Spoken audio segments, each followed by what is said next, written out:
Complex numbers में एक कमाल का शॉर्टकट है जो बहुत काम में आता है और बहुत सारे क्वेश्चंस इसमें पूछे भी जा चुके हैं। तो ये शॉर्टकट है उन प्रॉब्लम्स के लिए जिसमें z का मॉड्यूलस 1 के बराबर दिया रहता है। तो अगर z का मॉड्यूलस 1 के बराबर दिया है तो सबसे अच्छा अप्रोच है कि z को आप कंसीडर करो e to the power iota theta. अब इसमें बहुत सारे क्वेश्चंस बनेंगे जिसमें कहीं पे आपको 1 plus z upon 1 minus Z मिलेगा, कहीं पे 1 अपॉन 1 माइनस जेड मिलेगा, कहीं पे 1 अपॉन 1 प्लस जेड स्क्वायर मिलेगा। तो ये सारे क्वेश्चंस में अगर आपका e to the power iota theta है, सिमेट्री बनाने के लिए अपने न्यूमरेटर और डिनोमिनेटर को डिवाइड करेंगे e to the power iota theta by 2 से। अगर जेड स्क्वायर है तो इसका मतलब e to the power iota 2 theta है, तो इसको सिमेट्री बनाने के लिए डिवाइड करेंगे e to the power iota theta से। तो ये शॉर्टकट यूज करने से बहुत सारे क्वेश्चंस बहुत जल्दी बन जाएंगे। जैसे एक क्वेश्चन है मॉड z 1 है, z प्लस माइनस 1 के बराबर नहीं है, then all the values of z upon 1 minus z square lie on which of the following. अब क्योंकि मॉड z 1 है तो क्लियरली क्या करेंगे, z को e to the power iota theta लिखेंगे। तो ये क्या हो गया e to the power iota theta upon 1 minus e to the power iota 2 theta. अब यहां पे 1 minus e to the power iota 2 theta है, सिमेट्री बनाने के लिए क्या करेंगे, सिमेट्री बनाने के लिए न्यूमरेटर और डिनोमिनेटर को दोनों को डिवाइड करेंगे e to the power iota theta से। तो ये कितना हो गया 1, ये हो गया e to the power minus iota theta, यहां हो गया e to the power iota theta. अब ये क्या है, ये है आपका 1 अपॉन, अब ये क्या है, ये आपका cos theta minus iota sine theta, और ये है आपका cos theta plus iota sine theta. यहां कॉस से कॉस कैंसिल हो गया, तो ये कितना है, ये आएगा आपका minus 1 upon 2 iota sine theta. अब माइनस 1 आयोटा स्क्वायर है तो क्या लिख सकते हैं इसको, तो इसको अपने लिख सकते हैं आयोटा बाई 2 कोसेक थीटा, जो कि प्योरली इमेजिनरी है। तो कहां पे लाई करेगा, ये लाई करेगा आपका वाई एक्सिस पे, जो कि है आपका ऑप्शन डी। अब ये क्वेश्चन है अगर मॉड z 1 है और w है z minus 1 upon Z plus 1, तो w का रियल पार्ट क्या होगा। अब ये क्वेश्चन में वापस मॉड z 1 है तो फिर से z को क्या मानते हैं, z को मानते हैं e to the power iota theta. तो w क्या हो गया, w हो गया e to the power iota theta minus 1 upon e to the power iota theta plus 1। अब वापस सिमेट्री बनाने के लिए e to the power iota theta by 2 से डिवाइड कर देते हैं, तो क्या हो गया e to the power iota theta by 2 minus e to the power minus iota theta by 2, और ये हो गया आपका e to the power iota theta by 2 और plus e to the power minus iota theta by 2। अब ये क्या है, अब ये है आपका cos theta by 2 plus iota sine theta by 2 minus cos theta by 2 minus iota sine theta by 2, और डिनोमिनेटर में है cos theta by 2 plus iota sine theta by 2 और plus cos theta by 2 minus iota sine theta by 2। तो यहां पे cos cancel हो गया और यहां पे साइन कैंसिल हो गया, तो ये कितना आएगा आपका minus iota tan theta by 2, जो कि प्योरली इमेजिनरी है। तो अगर प्योरली इमेजिनरी है तो w का रियल पार्ट कितना, w का रियल पार्ट हो जाएगा आपका 0, जो कि आपका ऑप्शन ए। तीसरा क्वेश्चन है if z is a complex number of unit modulus और आर्ग्यूमेंट थीटा है, तो मतलब z क्या है हमारा, z है e to the power iota theta. अब पूछता है इसका आर्ग्यूमेंट निकालना है, किसका, argument of 1 plus z upon 1 plus z bar. अब ये क्या है, argument of 1 plus z, z कितना e to the power iota theta, और जेड बार कितना e to the power minus iota theta. अब e to the power minus iota theta को 1 upon e to the power iota theta लिखते हैं, तो ये क्या हो जाएगी, हो जाए argument of 1 plus e to the power iota theta 1 plus 1 upon e to the power iota theta. अब 1 plus e to the power iota theta cancel हो जाएगा, ये क्या बचेगा, argument of e to the power iota theta. अब e to the power iota थीटा का argument कितना, सिंपली थीटा, जो कि है आपका ऑप्शन सी। अब यहां पे क्वेश्चन है ये सेट जो कि है real part of 2 iota Z upon 1 minus z square, जहां पे मॉड जेड 1 है, वो सेट इनमें से क्या होगा। अब इसको सपोज w मान लेते हैं, और ये है 2 iota Z upon 1 minus z square.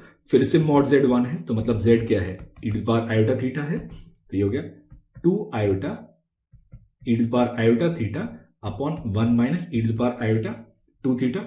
अब यहाँ पे सिमेट्री के लिए क्या करना पड़ेगा, e to the power iota theta से डिवाइड करते हैं, तो ये हो गया आपका 2 आयोटा अपॉन, अब ये कितना है, ये आपका e to the power minus iota theta और minus e to the power iota theta. अब ये है 2 आयोटा, अब ये कितना ये है cos theta minus iota sine theta, और ये है आपका cos theta plus iota sine theta.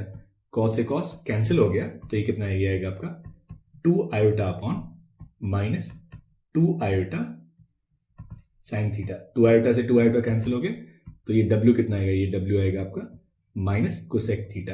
अब माइनस कोसेक थीटा का रेंज क्या है, माइनस कोसेक थीटा का रेंज है माइनस इन्फानाइट से -1 यूनियन 1 से इन्फानाइट, जो कि है आपका ऑप्शन ए।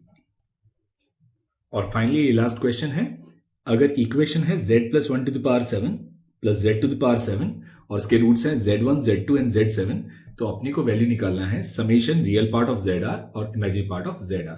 अब ये इक्वेशन को अपने लिख सकते हैं z plus 1 to the power 7 और ये बराबर है minus z to the power 7। इसको डिवाइड कर दिया तो अपने लिखेंगे z plus 1 upon z to the power 7 और ये बराबर है -1 के। इसको अपने सिंप्लीफाई करके लिख सकते हैं z प्लस 1 अपॉन z, ये बराबर है -1 की पावर 1/7 और माइनस ऑफ 1 की पावर 1/7। अब 1 की पावर 1/7 जो है वो है 7th रूट ऑफ यूनिटी। अब 7th रूट ऑफ यूनिटी क्या होता है, 7th रूट ऑफ यूनिटी होता है e to the power iota 2 pi r/7, जहां पे r का वैल्यू जाएगा आपका 1 से लेके 7 तक।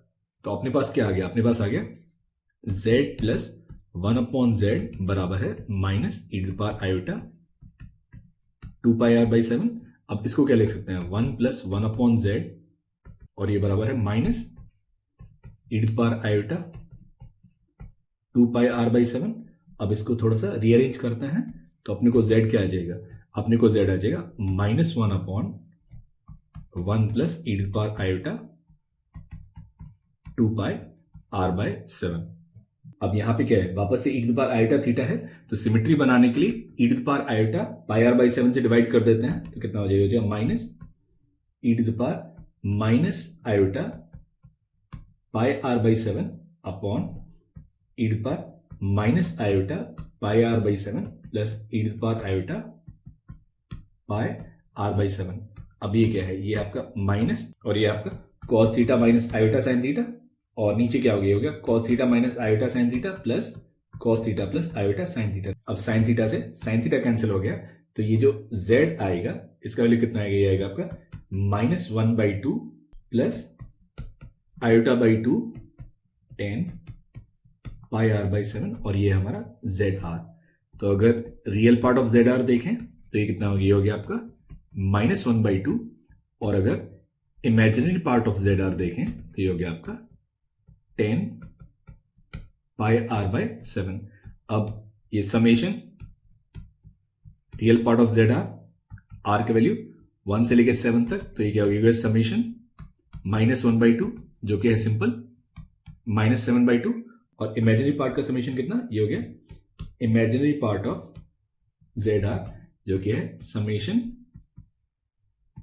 10 पाई r/7, जब r का वैल्यू है 1 से लेके 7 तक। तो इसको अगर लिखेंगे तो ये क्या हो गया 10 पाई/7 प्लस 10 2 पाई/7 10 3 पाई/7 10 4 पाई/7 10 5 पाई/7 प्लस 10 6 पाई/7 एंड प्लस 10 7 पाई/7। अब 10 पाई 0, तो ये तो 0 हो गया। अब 10 6 पाई/7 कितना, पाई माइनस पाई/7 10 माइनस पाई/7, ये कैंसिल, ऐसे ही ये कैंसिल और ये कैंसिल, तो ये सबका सम कितना आएगा 0। तो रियल पार्ट का समेशन -7/2 और इमेजिनरी पार्ट का समेशन 0। तो बहुत सारे क्वेश्चंस जहां पे mod z 1 है और कहीं पे भी 1 प्लस या 1 माइनस का सिमेट्री बनता है, तो सबसे अच्छा तरीका है कि z को आप e to the power iota theta consider करो।